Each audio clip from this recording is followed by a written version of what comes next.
자, 이가 없으면 잇몸으로. 네. 이재용이 없으면 이부진으로. 네. 어떻습니까? 이 조화가 됩니까?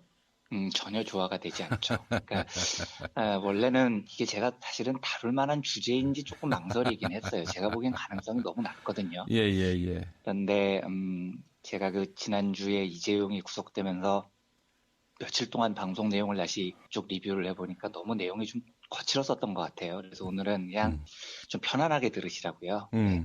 굳이 해도 되고 안 해도 되지만 이부진 대타설에 대해서 편안한 마음으로 들으시도록 한번 이야기를 해보겠습니다.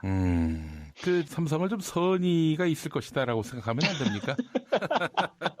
네. 너무 악의적으로만 보셔서. 네. 예. 선이면 이해를 해야죠, 우리가. 네, 이해를 하는데. 제가 미리 말씀드렸지만 이 이야기를 좀 가볍게 들으셔도 되는 게요. 저는 확률이 거의 없다고 보는 쪽이에요. 그리고 실제 그런 일이 벌어진다면 삼성은 진짜 망하기로 작정을 한 거고요.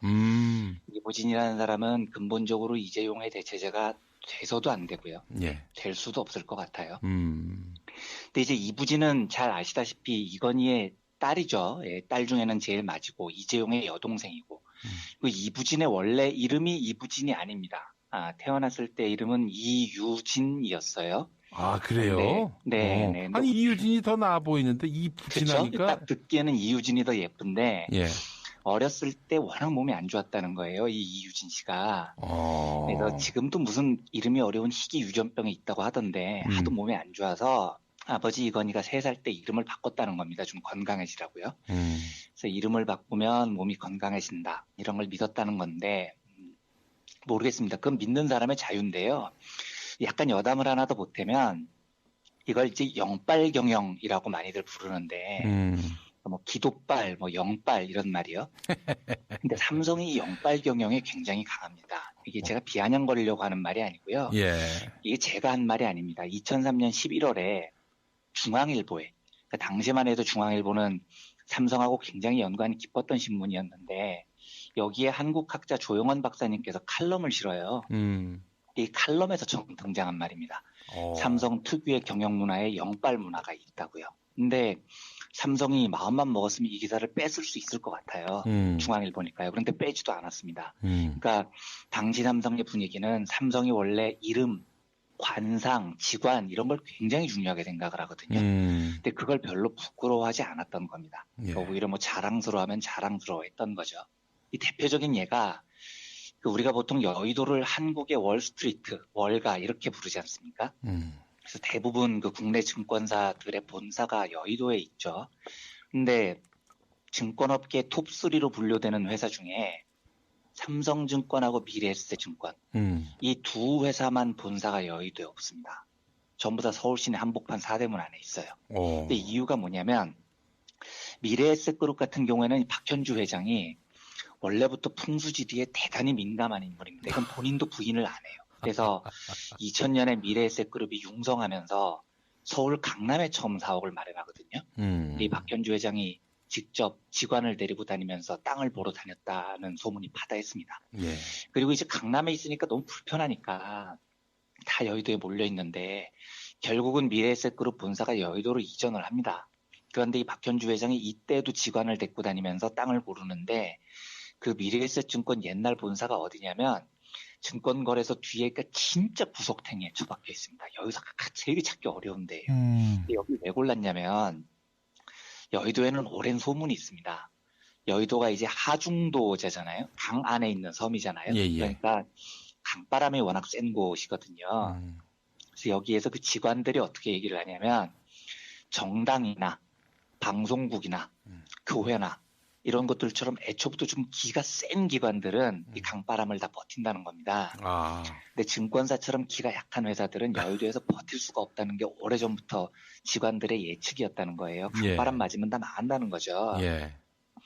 당연히 뭐 그 말이 맞아서는 아니겠지만 여의도의 증권사들이 진짜 많이 망했습니다. 특히 그 여의대로 주변에, 여의도 공원 있는 주변에, 그러니까 강바람을 직통으로 맞는 그 대로에 있는 회사들은 다 한 번씩 망한 경험이 있습니다.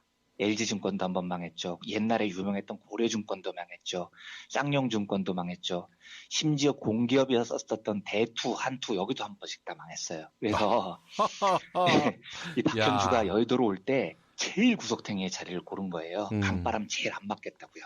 그리고 결국은 못 참고 지금은 본사를 시내 한복판 4대문 안으로 옮기죠. 여의도를 떠납니다. 그런데 어쨌든 미래에셋은 한때 그래도 여의도 안에 있었던 적은 있었어요. 그런데 삼성증권은 그 유구한 역사 이래 단 한 번도 본사를 여의도 안에 둔 적이 없습니다. 항상 4대문 안에 본사를 뒀어요. 이게 왜냐면 삼성이 강바람 맞으면 증권이 망할 거라는 우려가 너무 컸다는 것 때문이었습니다. 그래서 삼성은 항상 이 영발 경영, 직관, 관상 이런 걸 중시했다는 이야기죠. 실제로 이병철은 그 신입사원들 면접을 볼 때요. 그 시절에 제일 유명했던 관상가 그리고 역술인으로 이름을 엄청 떨친 그 함양의 박도사라는 분이 있어요.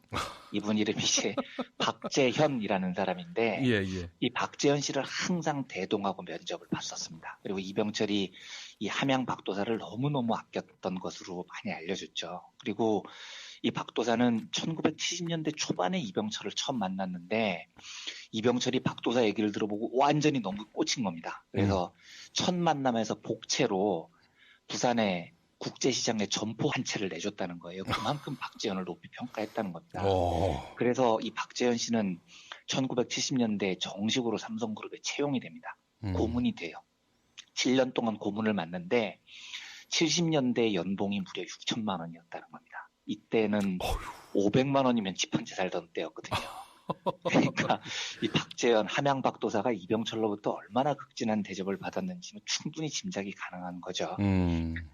실제로 함양 박도사 박재현은 이 7년 고문 기간 마친 뒤에도요. 이병철이 진짜 수시로 불렀다고 해요. 그래서 그 이병철이 세상을 뜨기 전까지 옛날 삼성 본관 태평로에 있었던 본관 28층에 이병철 방을 자유롭게 드나들 수 있는 인물은 첫째 아들, 둘째 아들, 셋째 아들도 아니고 박재현이었다는 소문이 받아있습니다. 그만큼 영향력이 컸었던 사람이에요. 예. 박재현이 나중에 언론에 인터뷰를 한 걸 보니까 자기가 삼성에 직간접적으로 추천한 인재가 무려 1,700명이라고 얘기를 합니다. 이 숫자가 얼마나 어마무시한 숫자냐면 예. 이 1,700명은 대리나 과장들을 추천한 게 아니죠. 그러니까 박재현이 추천한 사람들은 전부 삼성에서 크게 된 사람들입니다. 그러니까 삼성의 임원들 1,700명이 박재현 손에서 오갔던 겁니다. 이런 분위기니까요. 뭐 이 가문이 이유진이 몸이 안 좋으니 이름을 이부진으로 바꿔서 액땜을 한다. 예. 이런 게 좀 당연시 되는 가문 분위기였다는 거죠. 예. 근데 뭐 하여튼 아무튼 이유진에서 개명을 한 이부진은 어렸을 때부터 아버지를 굉장히 닮았던 것으로 유명했습니다. 그리고 이건희가 이부진을 되게 사랑했었던 건 분명한 것 같아요. 그러니까 실제로 2010년에 그 라스베이거스에서 열린 가전시장 전시회 CES, CES라고 불리는 되게 세계적인 행사가 있습니다. 예. 삼성도 굉장히 중요하게 참가를 하고요. 근데 이때 이건희가 이부진, 이서연, 이재용도 있었어요. 세 남매하고 참가를 하는데 이부진하고 이서연 두 딸의 손을 꼭 잡고 CES 행사장을 다 돌아다니는 겁니다. 이재용은 그 뒤에서 뻘쭘하게 걸어와요. 자꾸 뒤처지기도 하고요. 그래서 막 간부들이 이재용 챙기고 이재용이 너무 뻘쭘하니까 그럴 정도로 이 두 딸 손을 꼭 잡고 이건희가 다니면서 기자들이 물어보니까 아니 왜 이렇게 두 딸 손을 꼭 잡고 다니시냐고 그랬더니 이건희가 나 이번 기회에 세계 시장에서 우리 딸들 광고 좀 하려고 한다 뭐 이렇게 설명을 할 정도였습니다. 그리고 이 세계 시장에서 그렇죠. 우리 딸들을 소개하려고 하는 거지. 그렇죠. 예, 이렇게. 네, 예. 네 바로 그겁니다. 그리고 2년 뒤에 똑같이 CES 라스베가스 열린 행사에서 똑같은 짓을 한 번 더 합니다. 네, 똑같이 또 두 딸의 손을 잡고 행사장을 완전히 누비고 다니죠. 이때 이제 언론들이 2010년, 2012년 이런 일을 하니까 이건희의 유난한 딸 사랑이냐 아니면 이재용에 대한 경고냐 이걸 가지고 되게 설왕설래가 많았습니다. 이건희가 이재용 너를 내가 완전히 선택한 건 아니다.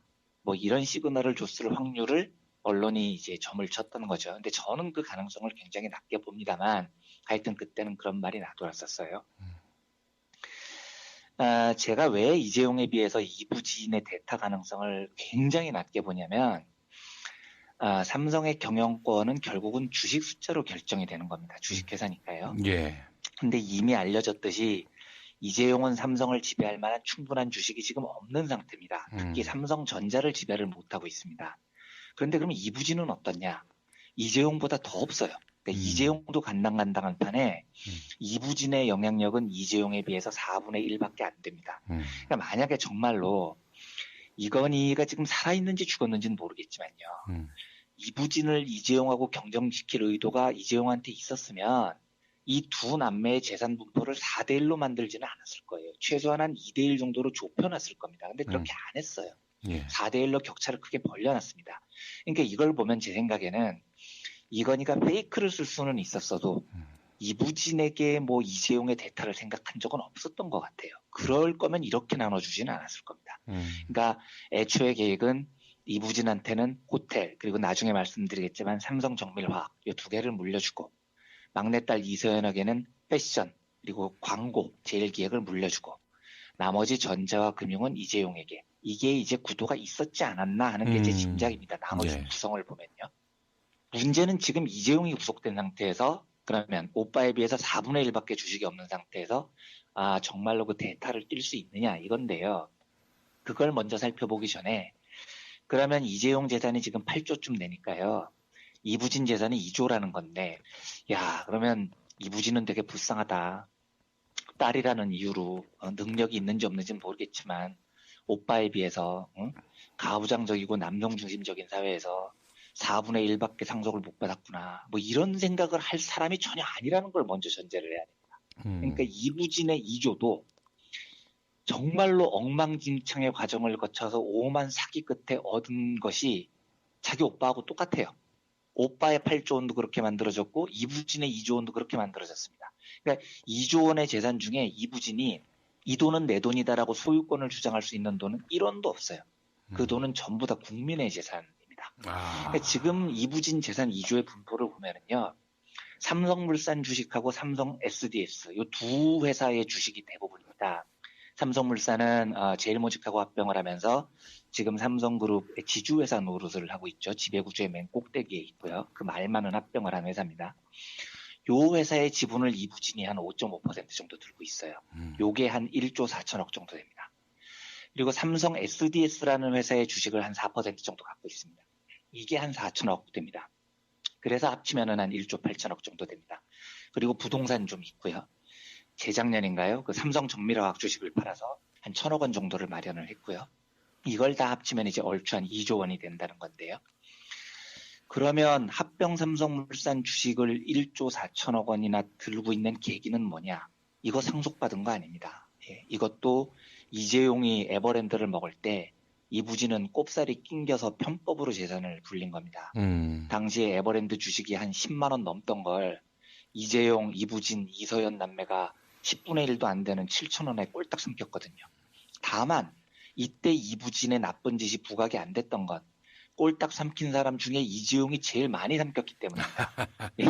이재용이 절반을 삼키고 나머지 절반을 이부진, 이서연, 그리고 이윤형 씨라고요. 그 미국에서 자살을 한 이건희 씨 막내 딸이 있습니다. 이 셋이 나눠 가져요. 그러니까 꼴딱 삼킨 100 중에 이재용이 50을 받고 나머지 50을 한 16.7%씩 세 자매가 나눠 가진 거죠. 그러니까 이재용이 제일 나쁜 놈이어서 부각이 된 거지 이부진이 나쁜 사람이 아니라는 게 아니라는 겁니다. 이부진, 이서연도 공범이라는 거죠. 똑같이 사기를 쳤는데 오빠보다 3분의 1 수준으로 쳤을 뿐인 겁니다. 사기범이기는 마찬가지인 거죠. 삼성 SDS 4천억도 마찬가지입니다. 이때도 이부진은 오빠가 잔뜩 먹을 때 꼽살이 낑겨서 편법으로 재산을 불린 겁니다. 이때 삼성 SDS가 시가로 5만 4천 원짜리를 이재용, 이부진, 이서연 남매들한테 7천 원에 넘기거든요. 이때 이부진이 낸 돈이 20억이 안 돼요. 근데 지금 이 회사는 일감 몰아주기로 큰 회사인데 이게 지금 4천억이 된 겁니다. 그러니까 이건 뭐 재산 부풀리는 방식이 오랍이나 동생이나 가관인 건 마찬가지인 거죠.